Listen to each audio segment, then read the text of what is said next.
Elad, welcome to the podcast. Thanks, Matt.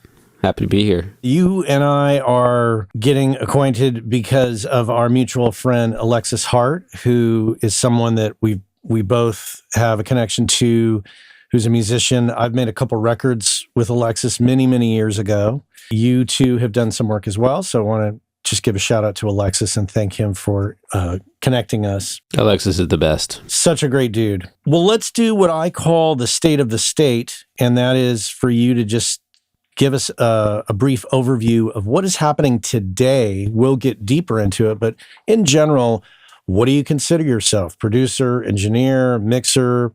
What are you doing with your audio career? What kind of work do you do, and where are you based? So I'm based in the East Bay, San Francisco Bay Area. I'm a partner here at Airship Labs Studios and Swell Sound. And so the majority of my days these days is taken up by running Swell Sound, which is a pretty big and well-oiled machine these days. So I'm less of a kind of music mixer these days and more of a post-audio producer and mixer.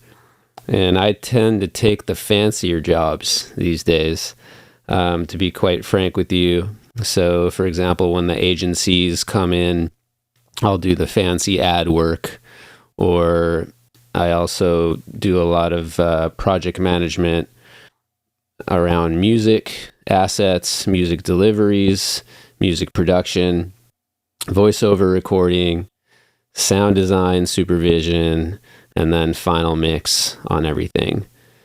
And we keep pretty dang busy, so I can kind of go deep down the rabbit hole of what we do, or I can just do the kind of highlights or like what's happening today. Well, let's come back to that, and let's go back in time and start with, where did you grow up? Oof, I was a wandering Jew. So I grew up all over the United States and Israel. So I was born over there in the Holy Land, and then my parents went deep in pursuit of the American dream and dropped me in the heart of winter in Michigan, where we spent years, and then Chicago, and then Anaheim, and then Israel, and then again Southern California, the San Fernando Valley for junior high and high school, where I discovered valley culture and surf culture, and that just flipped life on its head. And then eventually indie rock, alt rock, metal, and which kind of formed my identity in going into college. I'm so sorry you had to endure winters in Michigan. You know, as a little kid, it's fine, right? You just get in your snowsuit and you're like digging through giant piles of snow that the machines left on the side of the road, and then you go in for hot cocoa. So it could have been worse. Hot cocoa being the silver lining of it all. As my audience who listens to me for years knows, I like to visit snow. I don't like snow visiting me. Fair. What was the role of music and technology in the home for you with your family? So I was always obsessed with music. My mom tells a story where I'm 5 years old and I'm just wearing out the needles on the record, because I just keep putting the needle on the record, and I keep putting the needle on the record just over and over again. And one cool thing about growing up in the Midwest back then was rock was really strong. And so I discovered AC/DC and Queen and, the Flash Gordon soundtrack. Yeah. Another One Bites the Dust was the first LP I ever remember spinning. It was so powerful. Of course, Back in Black, those kinds of vinyl experiences, and Kiss, of course, Detroit Rock City. I remember the album cover for Destroyer, where they're standing there in platform heels and there's fire blasting out the back of them, and they look like aliens from another sphere. And I was just obsessive about those album covers. That was the technology in the home. When did you start to become aware, oh, hey, this isn't just people playing in a room. There's something bigger going on here, and the awareness of recording or production? it started with a live experience. So there was a kids show called 321 Contact. And again, Kiss was on the show, and there was pyrotechnics, and there was leather, and there was paint. And that was a life-changing event for me. I was like, oh my God, that's it. And I don't even know why. It's the power of music and performance. And then at some point when I was a kid, someone needed kids to do some kind of show where they were filming us. You know, they were like, hey kids, do you want to be in our little movie? And we signed on, and I was like on screen, and I was like, this is the coolest thing ever. So again, there was this element, oddly enough, there was this element of performance, you know, and like being a part of set production. There was something that was different than life, right? That like made it special. And I was like 8 or 9. I don't really remember when it shifted into like studio production as like the main thing, but I think that when I realized how albums were made, you know, in high school, that was like the beginning of the end, or the end of the beginning. And then I got, you know, the intern position during college type thing. You're also a guitar player, is that correct? Yep. I started out on keys, or piano, I should say, and I think I quit about 4 times when I was a kid because I just freaking hated it. The sad thing about piano, if there's anyone with kids listening, is that they slapped like Mozart sonatas in front of me and all that, and I just thought they were the worst thing ever as a kid. But my favorite band was Depeche Mode when I was like 9. I had no idea why. I didn't know what the music was doing. I just knew that I loved it. And if I would have realized back then that piano and synths were the backbone and the foundation of my favorite music, I would have stuck with it. But I had no idea. I thought it was just classical music, which I thought was complete garbage. And so I quit a million times. And then when I was 13, I discovered the guitar. I hit an E string with distortion, and that was it. I was just done. I played guitar every day through high school and didn't see much sunlight. I always ask this of people who have a musical background and have, are audio professionals. Were these competing ideas in your brain about playing music on a stage and or being an audio professional? Or was one more powerful than the other? Making the music was always more powerful for me.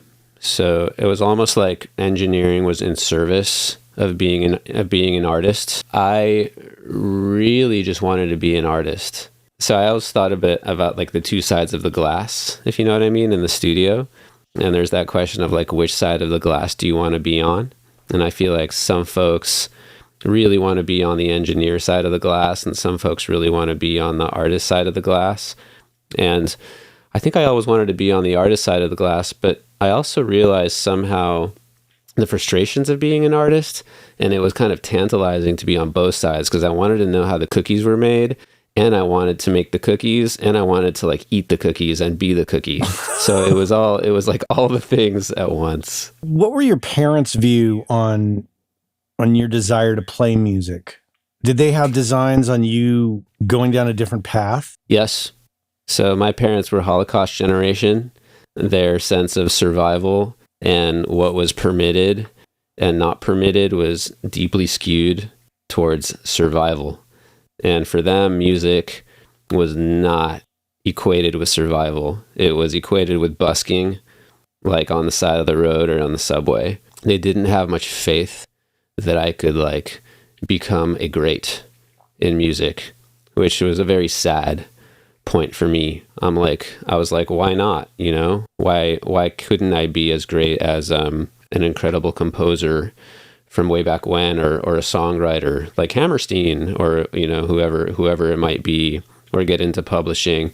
For them, it was a no-go. It was only like, you can be a lawyer or a doctor. Please follow that path. And I was like, F you. Did that create a lot of tension in the house?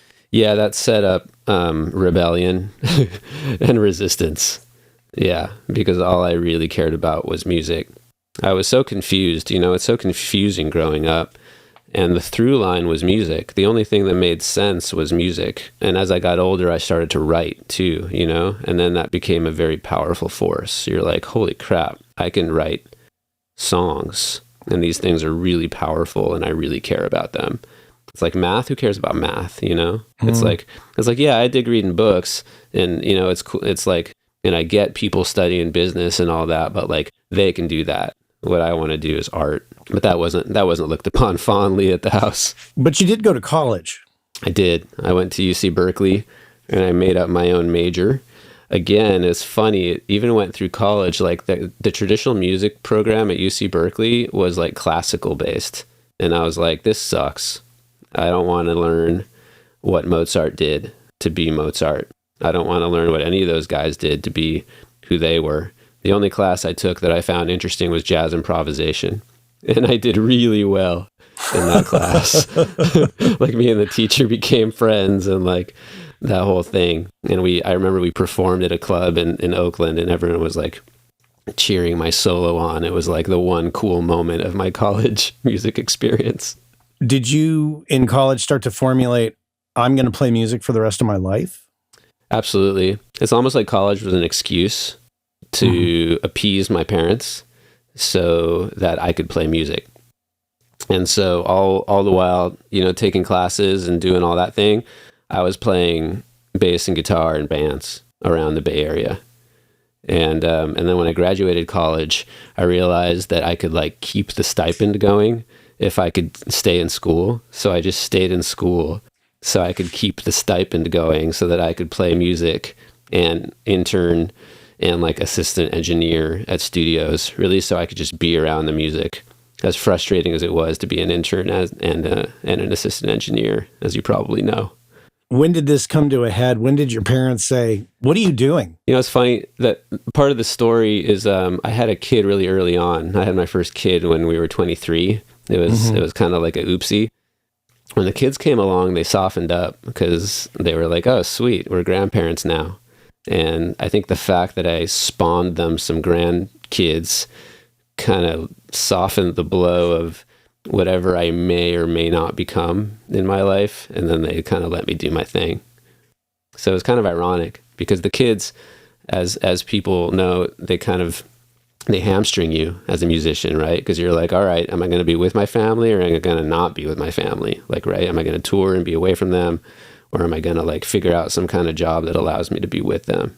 So that's an interesting thing for a musician, I think, having kids early. I assume we're talking, by the time you had the kids, you had graduated from Berkeley? Yeah, undergrad.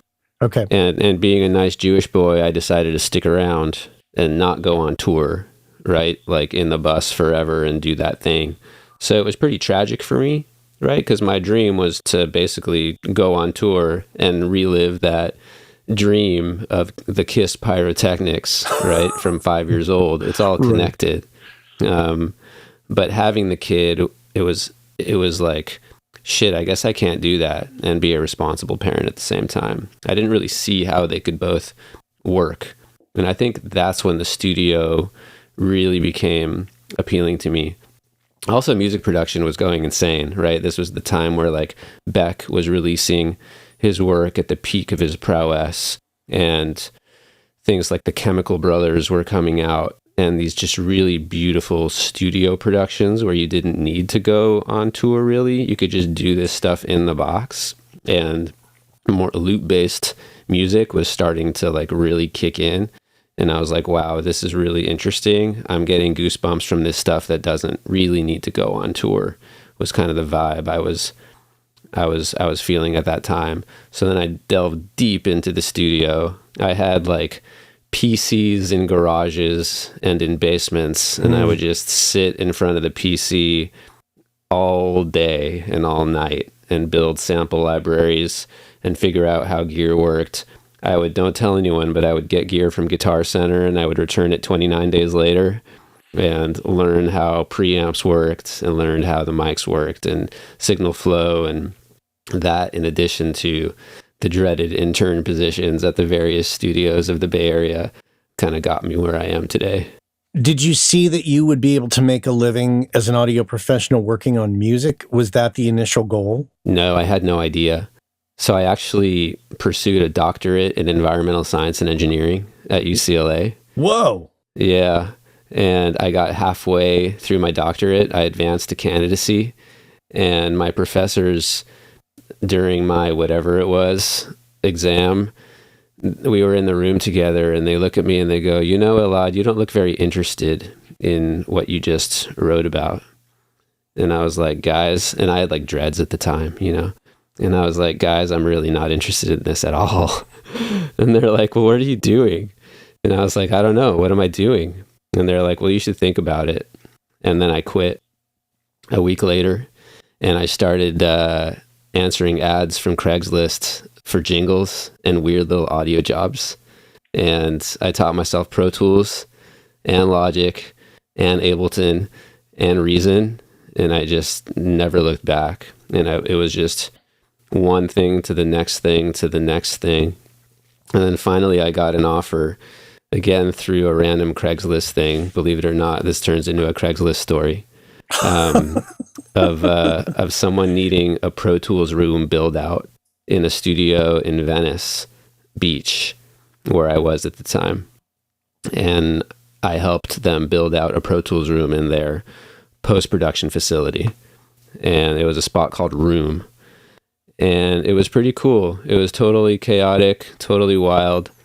And I learned the trade of audio post-production at that spot, sweating it out.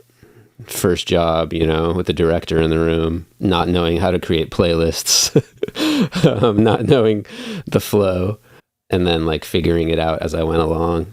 And I still remember learning how to say like what's on basically learning how to slip sync, like frame accurate sound design. It was on a Snoop Dogg video. And I remember just spending like 3 hours, 4 hours sliding one frame, two frame, one frame, two frame, that shit that you just cannot learn except for by doing, to learn audio post. And then slowly through that job, I learned about metering, loudness, levels, exports, video, audio, SMPTE, sync, all the good stuff that you need to know for video and audio production. Was there part of you that was a little torn that you were going in that direction of audio instead of music? Or was your mindset focused on, I got to pay the bills to feed these kids or kid? It was both, right? Because the band wasn't making it. I was playing in bands. My band in high school was called Erotic Pygmies. My band after that was called Hullabaloo. Band after that was called E-Logic. I didn't have what it took, and I didn't know why. And it was a pain point.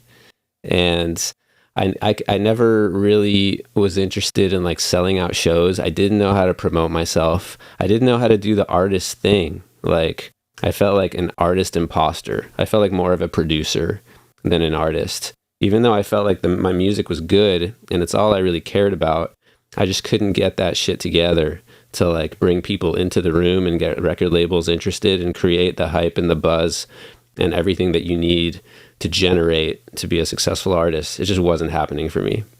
And so that reckoning is really painful, right, for the artist. And I think that's where the promise of still being in front of music and still being in front of a waveform and still doing the audio thing starts to become really interesting, right? And powerful, because you're like, dang, maybe I won't be the next, whatever, or like Kiss, but I can still do this and I can still make an impact and I can still shape, music somehow and be involved in the music industry. How old were you then at this moment that we're talking about? I was 30. So kind of a late bloomer. Okay. Yeah, so I spent my 20s trying to be an artist. Also faking it as an engineer. Like I literally quit as an engineer in Sausalito, in Studio D, good old Joel Jaffe. Oh, Love you, Joel. Love you, Joel. I was like the worst intern ever, dude. I was the worst assistant engineer. I was so mouthy. I was so cocky. I was so short-sighted and so talented. It was like all the things. I was just a mess. Yeah. And having to get food for Jerry Cantrell from Alice in Chains and, having to sit in the back room and do nothing while like the other engineer was doing the work. It drove me freaking crazy. It was like really painful. Was it painful because there was an ambition inside you that wanted to be in a different spot? Yeah, because I was up there with them in my mind. I was just shredding, and I was just on fire, right? I was like 23, 24, 25 and just on fire. And you're like, this sucks. And I still remember the session that made me quit. It was this country singer that came in, and I was like, if I need to hear that snare drum and that chorus one more time, I'm going to stab myself in the eye with this pencil. I was like, Joel, I love you, but I can't do this anymore. And do you know what I mean? So it's, again, going back to that kind of engineer versus artists, like creative versus technical thing, where like the engineer was like, you need to find something in that snare drum that will allow you to listen to it 1,000 times. You need to find something in that hi-hat, right? Like start analyzing the frequencies, start thinking about where 4K is, where 2K is, where the crack is, where the mic is placed. For me, that wasn't enough. I'm like, the content sucks. And it was like that over and over again. I was too much of a high-end bitch around content because I was able to analyze the harmonies and the melodies and do you know what I mean? And the chord structures, everything in real time because of the musical background. That's a frustrating spot to be in the, the early part of your 20s if you have great talent, but you have no patience and you're just still, the frontal lobe is still forming as a male, up until what they say, I think it's 27, they say the men's frontal lobe does not finish development until then. Literally just going nuts and just, firing on all cylinders and taking drugs and just being wild. And you're like sitting in a back room, waiting for the lunch order to come in from the band that's recording, it's crazy. And that's why I tell young kids that work for me today, I'm like, just chill, remember the ladder that you're working, it's all just rungs on the ladder. Because I just had no concept of that. I was like, I want it now, bitch. And that it fails you unless you're an incredible artist that has that animal magnetism that draws people to you. Mm-hmm. It's a fascinating thing. All of this that you're doing in this post-production world is obviously the early part of what you ended up in and where you're at today. Absolutely. Can you walk me through kind of like the highlights of how we arrived at where you're at today? How did you form this company? How did you get the clients? What were the stumbling blocks along the way? Yeah, so it was like 100% hustle. And what happened to that studio room was Napster. So Napster came along because they made most of their money from music videos and short form content for the music industry. And Napster came along and destroyed the money in the music industry. We saw budgets in music videos go from $500,000 to $250,000 to $100,000 to $50,000 to Ciroc product placement, plus $20,000, and then eventually no budget for music videos. So that place went out of business.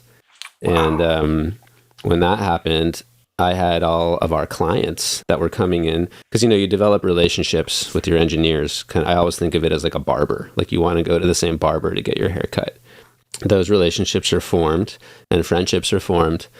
And that place couldn't hang on with the advent of what was going on in the music industry.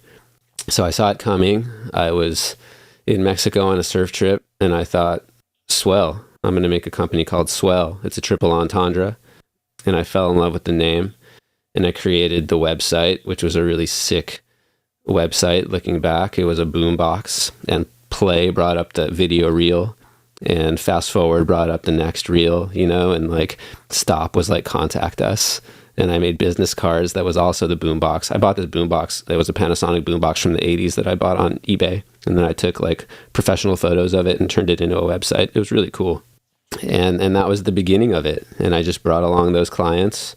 And I was always interested in music and sound design and mix from the get-go, because it was packages. People would come in and they'd be like, we need this little tune and we also need the sound design, and we also need the mix, and there might be some voiceover record.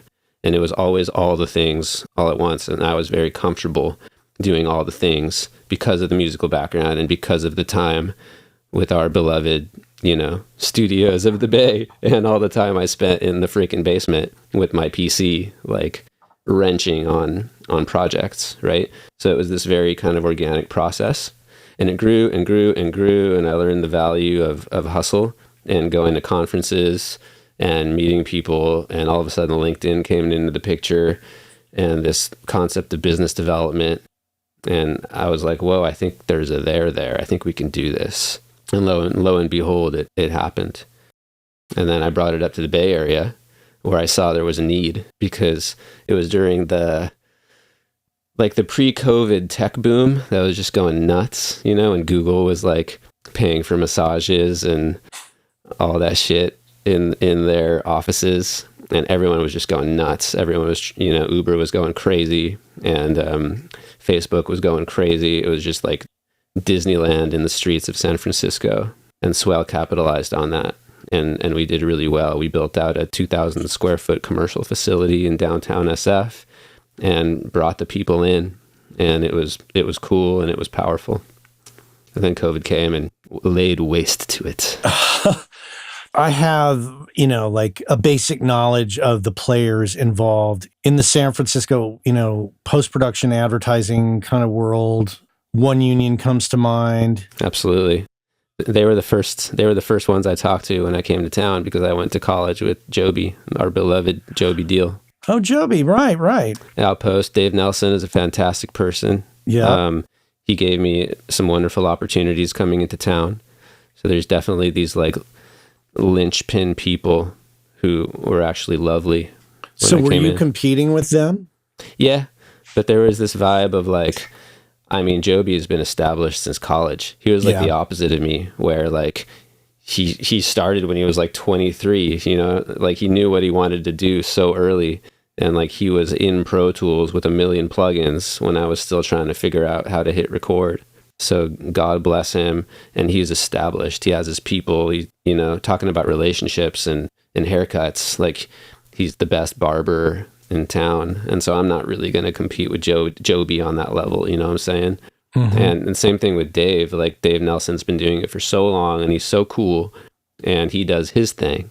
So it's like people have their niche, and we just felt like, meh, it's like, it's all good. There was so much work at that time too. The feeling was, keep it in the Bay.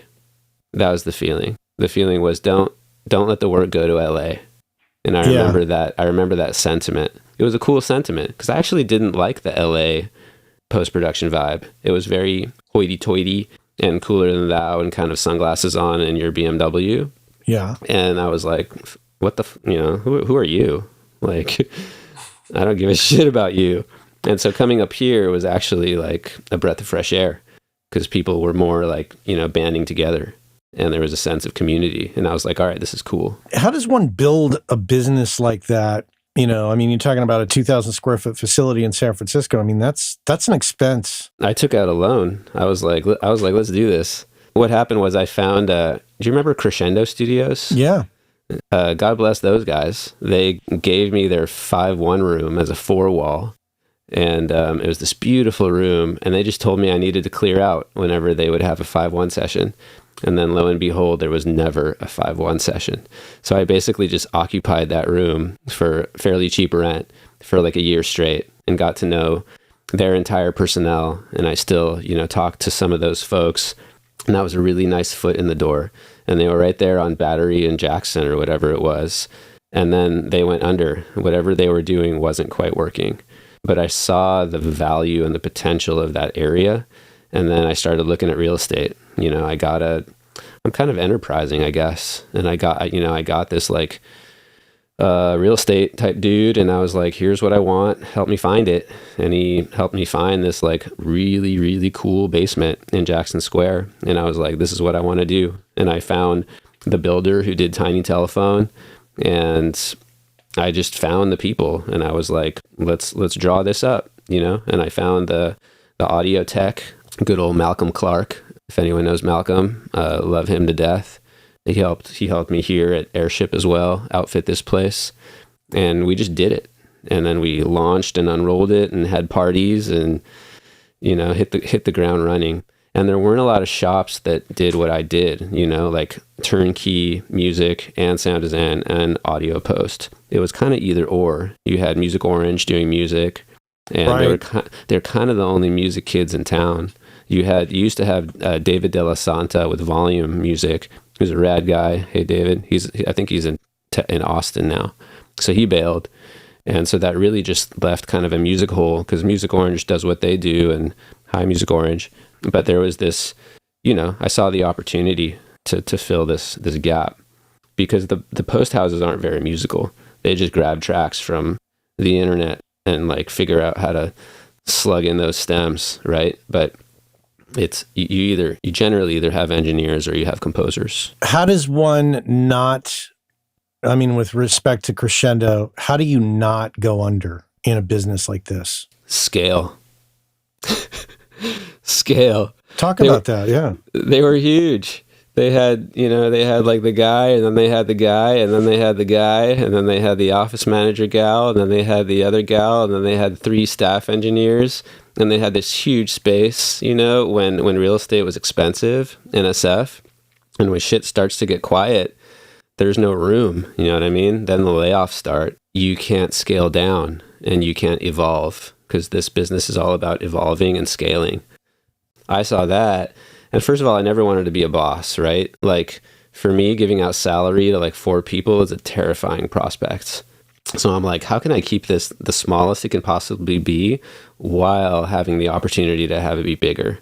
So the answer to that is freelancers or permalancers, which is what I learned from the music houses. If you look at the music house model, it's actually a lot more scalable, because since I was a freelance composer for like the biggest music houses in the world, in the US, which is something we hadn't really touched on yet, I also was really interested in as to how music houses work, which for folks who don't know, music houses are kind of like jingle houses. They're the shops that write the music for advertising. It was a huge, dollar endeavor, very, very profitable budgets for advertising. So I became very interested in that, basically scoring for commercials. And so I did that for a long time, just freelancing. And I learned that their models were just using freelancers. So I was like, cool, that makes sense. Let's just get people 1099s and whatever, and use them on a per project basis.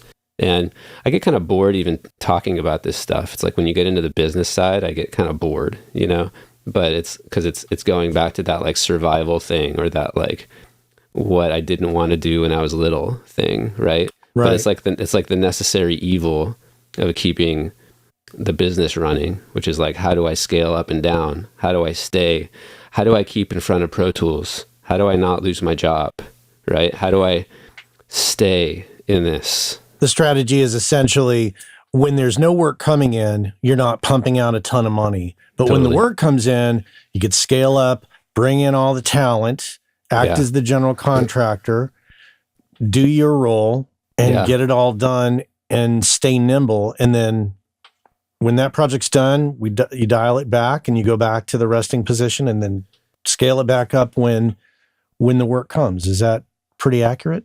Yeah. So we have about 5 or so freelance engineers that when the work comes in, we hit them hard. And when the work goes away, we don't have to pay them a salary. And somehow I feel like it's exploitation in a way, which I feel kind of weird about.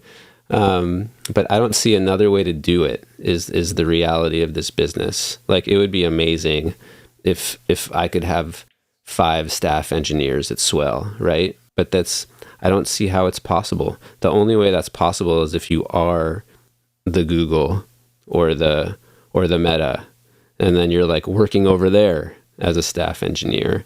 But in order to do what we do and to stay in business, it's been proven wrong. And really, that's part of the strategy, is figuring out how to keep talented people in your pool and keep them employed, but also keep your business alive. So it's a little bit of a juggle. Yeah, and I think where I'm going with this is, God bless those freelance engineers and composers. Like, shout out to all of y'all, because they make it all happen.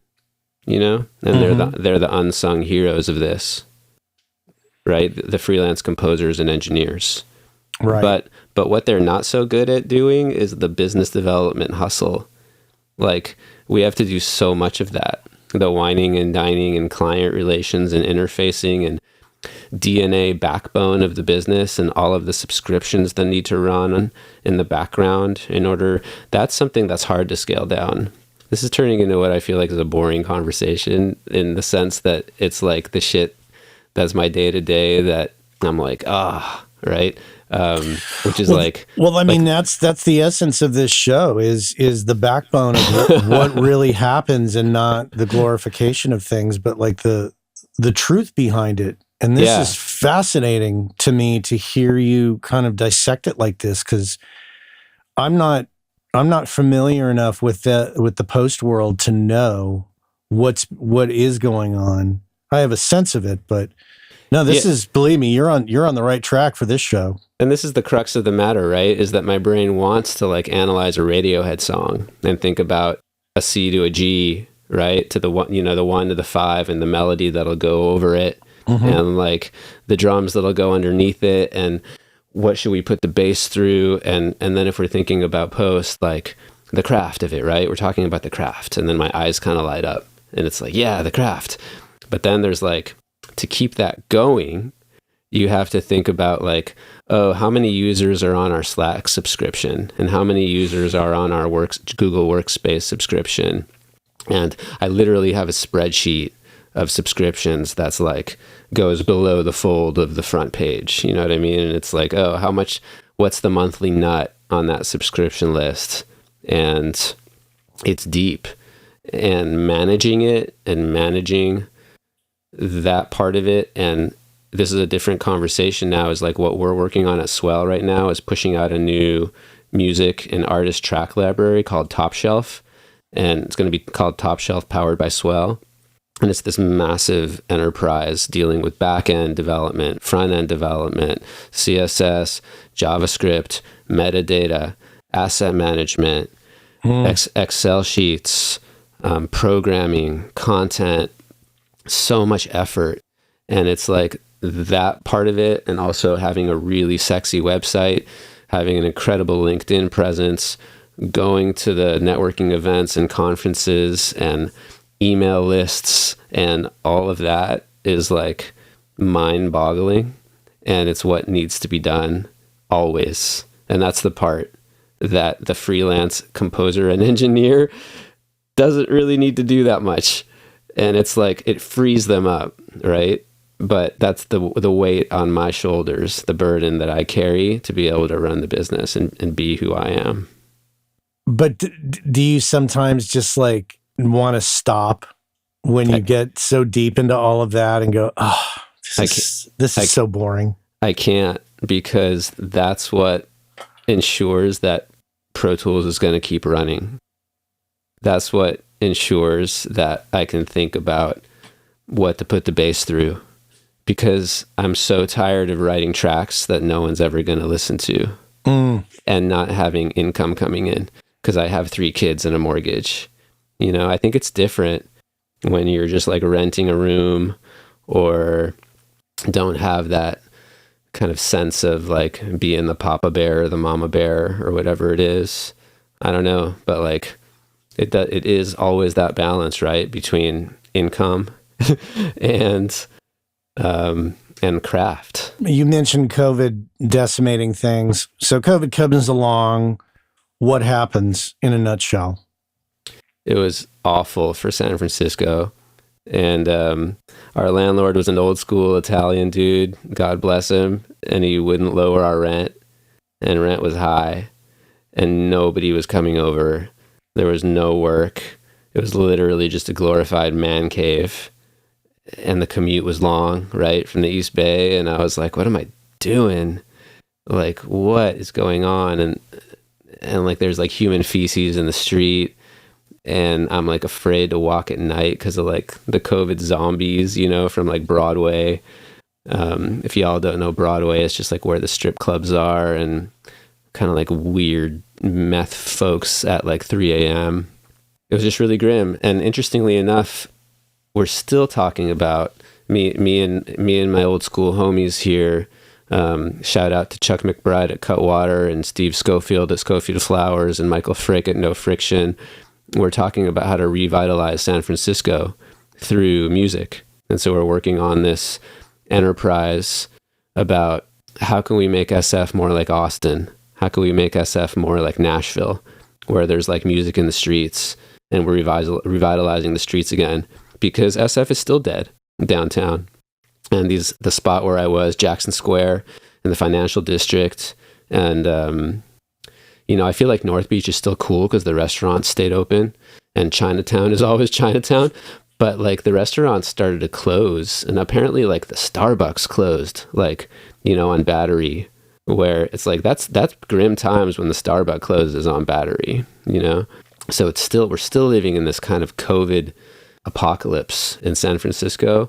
And so I feel fortunate to have gotten out, but it's also sad. And I think SF more than other cities got hit really hard because of the remote workforce and the sense that, we don't really need to come into work because it's so tech heavy. And the workforce kind of dictated the terms in a way. And it's this fascinating slice of history right now. By the way, the real estate's gone down. So apparently, if I would have just like stuck it out, and sublet the place, apparently now it's like freaking a third of what it was a few years ago. Yeah, I mean, there's so many openings. There's so many places available. The new mayor has his hands full, and he seems to be trying. And I don't want to go down that rabbit hole discussion, but it'll be interesting to see. So now's the time for someone to come in and do what I did, right? Someone enterprising should grab the freaking reins and build something cool, right? And do these cool enterprising things, because now's the time when the dollars are low. There's a lot of vacancies, and SF is going to rebound, right? It's just a question of shaping what the rebound will look like. My fingers are crossed. So let's talk about post-COVID and moving over to Airship. What was the state of the situation getting out of that building in San Francisco? Was that a lot of drama? It was no drama. I mean, God bless the landlord. He let me out of there. He let me terminate my lease. The crazy thing about studios is that how built out they are, right? So I decimated that place. I ripped open the walls, and I was ripping doors out because, our doors are $10,000 doors. And I was ripping out treatments and diffusers and bass traps. And the only thing I couldn't rip out was the glass, because you can't really rip out the triple glass. Shout out to Brian Hood, the builder of that studio. Yeah, Brian's actually been on the show long ago. Nice. He's a heart of gold. He's a Spitfire, that guy. Yeah. So we ripped that place apart, and it was super sad. We painted this really amazing mural on the wall over there, because it was kind of in a basement. So we just needed to light it up and make it beautiful. So we just ripped out all the lighting, and I brought it all over to Airship. And Neil Goodbull was very accommodating and kind of saw the opportunity. And we transformed this space. We hauled out hundreds of pounds of random shit from this place that kind of accumulated since the 80s. And I saw the vision. I have this like gift of seeing what's possible with spaces, I think, more than some folks. Mm-hmm. And I was like, here's what's possible. And, new furniture, new lighting, new HVAC, new internet, completely redoing some of the spaces and just getting rid of so much legacy stuff that's funny in our industry, right? Like how things become a legacy pretty fast. Like even when I was in post-production in LA, it went from machine rooms, which is massive amounts of freaking tape and ADAT and digitizing and black box, whatever it was called, black cat, just so many freaking boxes. And it turns into like a computer, right? Like you don't need anything else these days. It's like literally Dropbox. So kind of reminding Neil that like, hey man, like what we really need is like preamps, microphones, this really, really, really good sounding room, and like good computers, and everything else can go. I wanted to make this place agency ready because that's what we did in the city, right? I wanted the creative exec from an ad agency to step in here and like feel cozy, and we achieved that. I want to ask you a little bit about your mindset when it comes to, you mentioned the ability to look at a space and go, okay, let's get new internet in here. Let's get HVAC. Let's do this. Let's do that. Some people go into those situations and they get overwhelmed and they're like, oh my God, HVAC, what's that going to cost? New internet. We're going to have to wrangle Comcast or Sonic or whoever it is in the area. How do you approach big infrastructure issues like that when it comes to a space of this type? So to me, it's no different than building out like top shelf music, for example. It's just as hard dealing with like CSS and JavaScript and Excel spreadsheets and data imports and like managing teams and content. Like that's just as hard as dealing with the HVAC contractor and like the lighting, because it's all possible, and these spaces want to be healed in a way.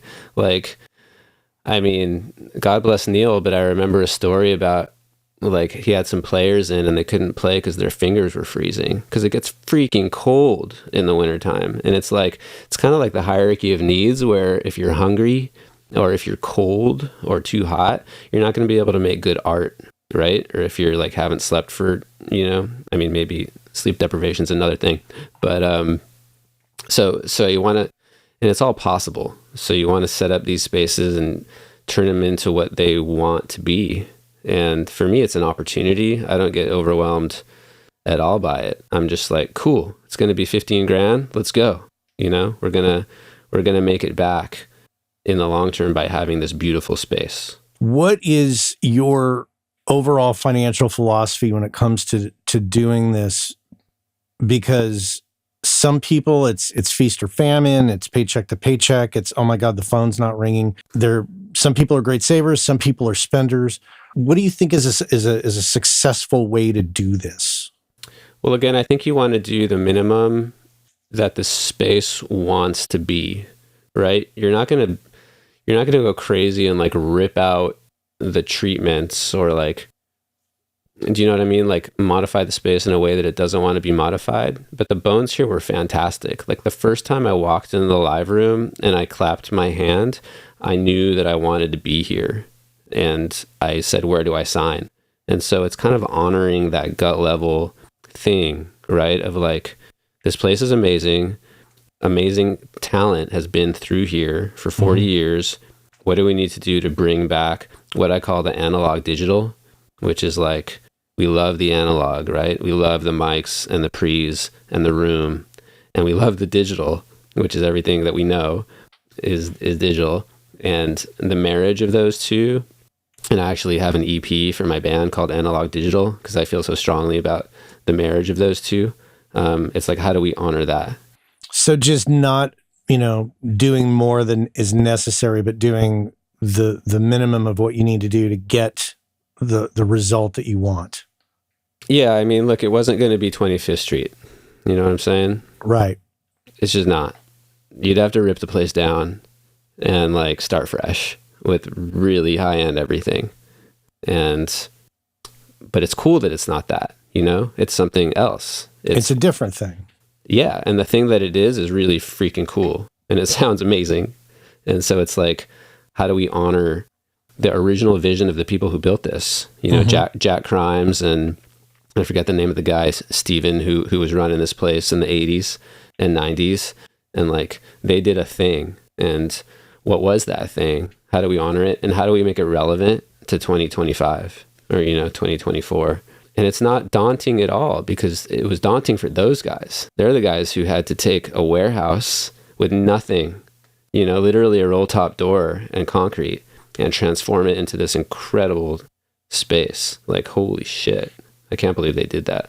So nowadays, post-COVID of getting out of that space was the goal reducing expenses and still having a super powerful and effective space in which to do Swell? Yeah. Plus a whole lot more analog.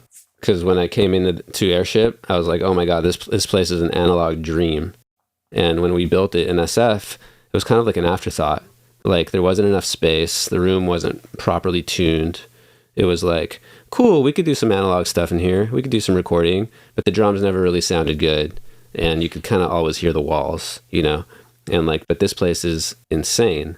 So it's like, everything just sounds good. So then it was a process of kind of analogifying Swell a little bit. So the rooms talk to each other.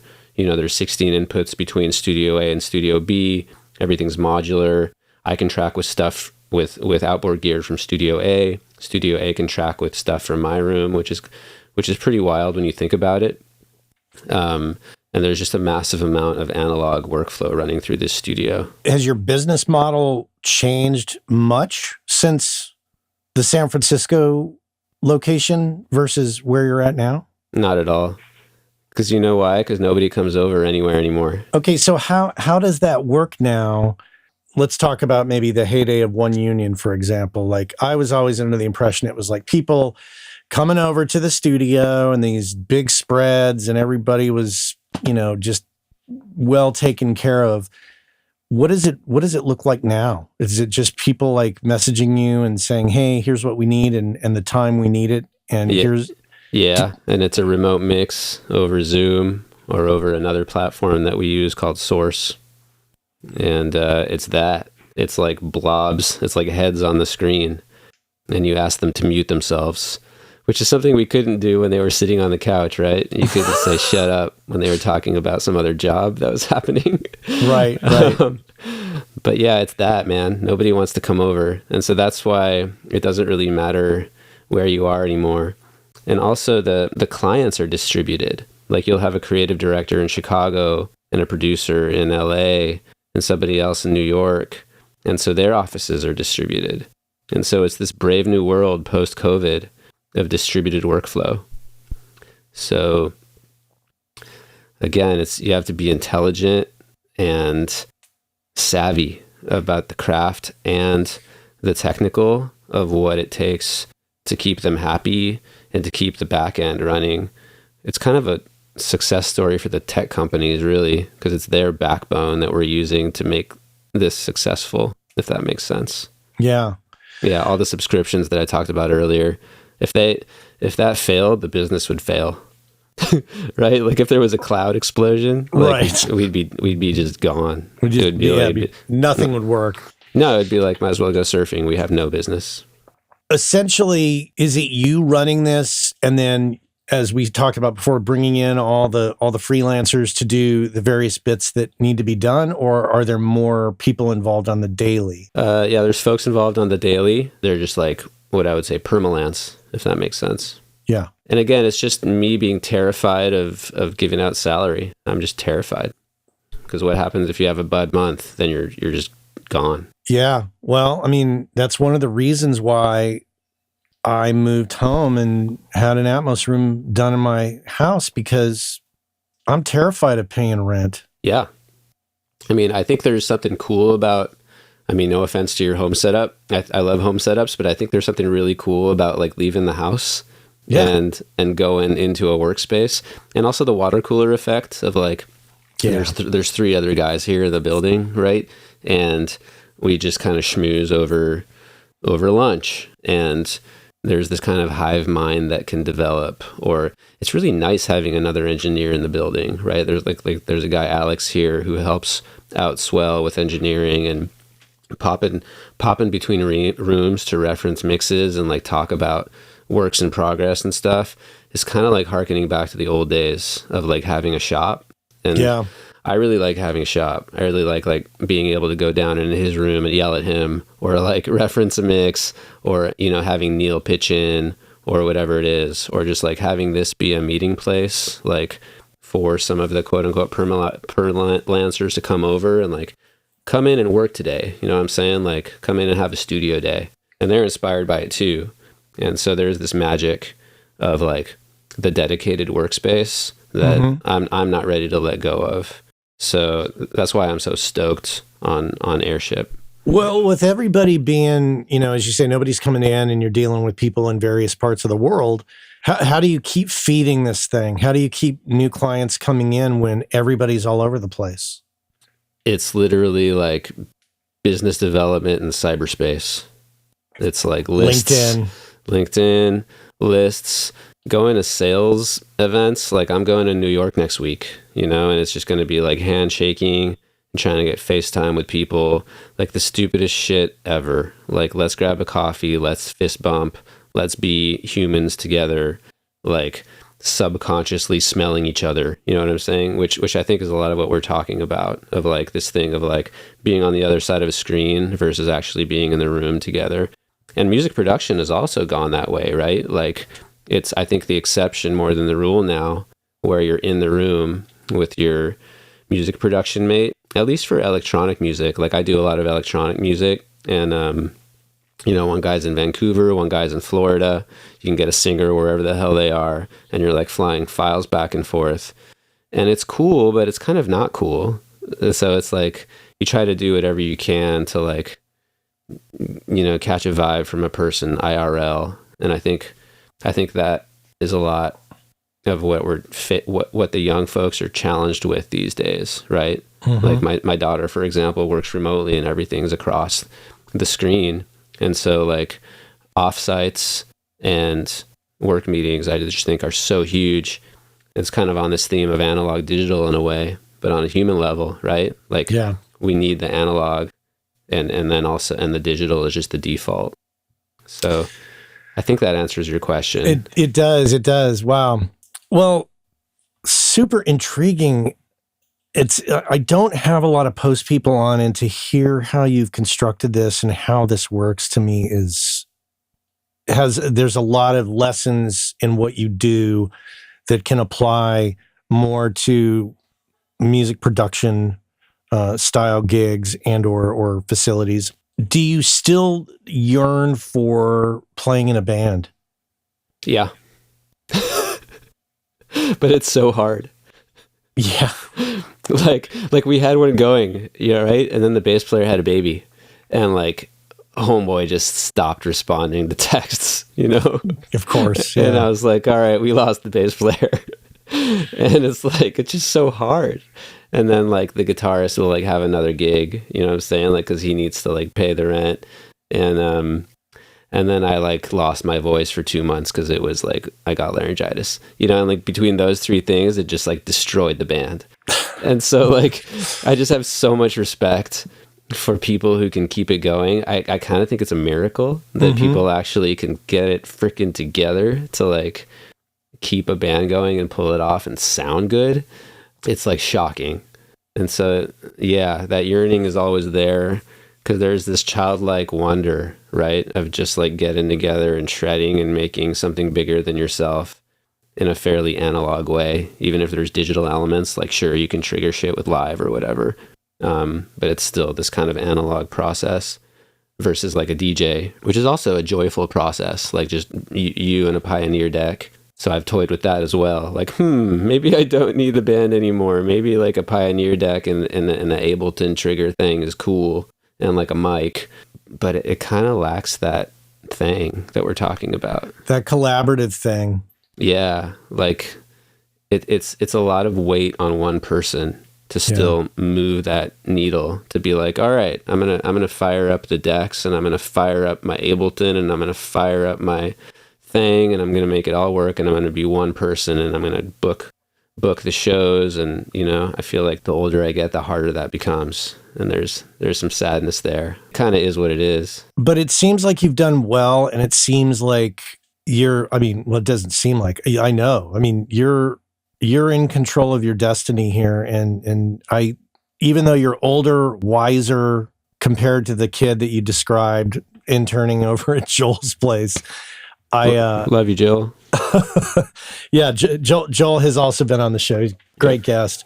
In spite of that, I think that you still seem to have the fire, and you're a smarter, older adult now who is in control of their situation. Yeah, I think it's so complicated, right? Like, also the rock star is kind of gone, right? Like, who is the successful musician now? And this is a whole nother conversation that I feel like you could have with a guest. But like, that's kind of a painful thing too, right? Like, it's almost like we're hearkening back to a different time of music and record labels. that are gone. And like, I think it's really hard for Airship to be here in a traditional way. And that's why we see studios closing, right? Because where's the budget coming from? Where is the money?